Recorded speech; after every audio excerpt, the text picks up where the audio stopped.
Davlat xaridlari elektron tizimida yetkazib beruvchi sifatida qatnashishingiz uchun birinchi navbatda tizimdan avtorizatsiyadan o'tishingiz talab etiladi. Avtorizatsiyadan o'tganingizdan so'ng tizimga kirib, mening rekvizitlarim bo'limida korxonangizga tegishli ma'lumotlar bilan tanishib chiqing.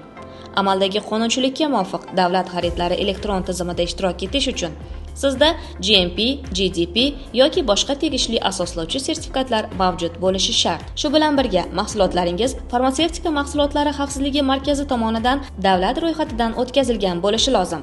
Rekvizitlaringiz to'g'riligiga ishonch hosil qilganingizdan so'ng mahsulotni joylashtirish bo'limiga o'ting. Bu yerda Pharm ID bo'yicha qidirish tugmasini bosasiz. Agar mahsulotingizga Pharm ID berilmagan bo'lsa, pharm.gov.uz saytiga kirib, unda Pharm ID berilgan yoki berilmaganini tekshirishingiz kerak. Pharm ID bo'yicha mahsulot topilgach, oynaning pastki qismida ko'rsatilgan maydonlarni to'ldiring. Jumladan, mahsulot miqdori, minimal to'plam, maksimal to'plam, tovar birligi narxi hamda yaroqlilik muddati haqidagi ma'lumotlarni kiritasiz. Parametrlar bo'limida mahsulotingiz parametrlarini belgilang. Barcha ma'lumotlar to'ldirilgach, mahsulotingiz e'lon qilingan bo'limida ko'rina boshlaydi. Ishtirokchilar tomonidan yuborilgan narx so'rovlari qabul qilingan takliflar bo'limida aks etadi. Bu yerda mahsulotingiz bo'yicha yuborilgan narx so'rovlarini ko'rishingiz mumkin.